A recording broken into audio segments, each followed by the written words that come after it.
appeal নাথাকে আচ্ছা মানে সম্বোধনবিলাকত দাদা মামা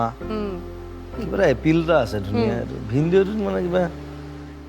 ভেন্দি টাইপ কিবা শব্দ এটা ক'ৰ পৰা ওলালে নাজানো অসমীয়াত মই বেয়া পাওঁ এই শব্দটো সুধি ভাল নালাগে মানে শুনি ভাল নালাগে ভিনদেউ জেঠ পেহা হা জেঠা কি মানে মই কিছুমান শব্দ বেয়া পাওঁ মামা দাদা ভাল পাওঁ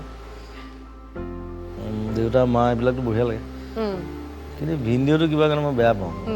এটা মাতাত নাই কোনোবাই ভিনদেউ বুলি নাই মই নিজৰ মানে মোৰ যিসকল ভিনদেউ আছে তেওঁলোকক ভিনদেউ বুলি কেতিয়াও মতা নাই মই সদায় দাদা বুলিয়ে মাতোঁ দাদা বুলি মাতে চবকে মোৰ এজন ভিতৰত ঢুকাল বাৰু ৰিচেণ্টলি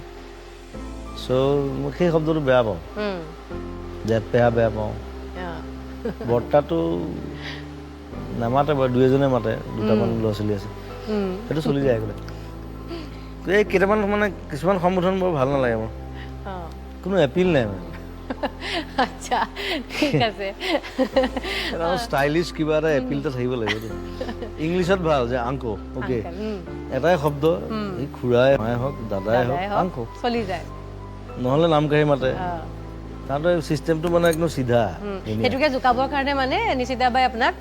ভিনদেউ বুলি মাতে তাই মোক মানে চান্স পালে অ' ভিনদেউ বুলি কয় তোক ৰ ঠিক আছে ভিনদেউ শব্দটো খুব বেয়া পাওঁ সেইকাৰণে মানে নিশিতাই সদায় মোক ভিনদেউ বুলি কামোৰে আৰু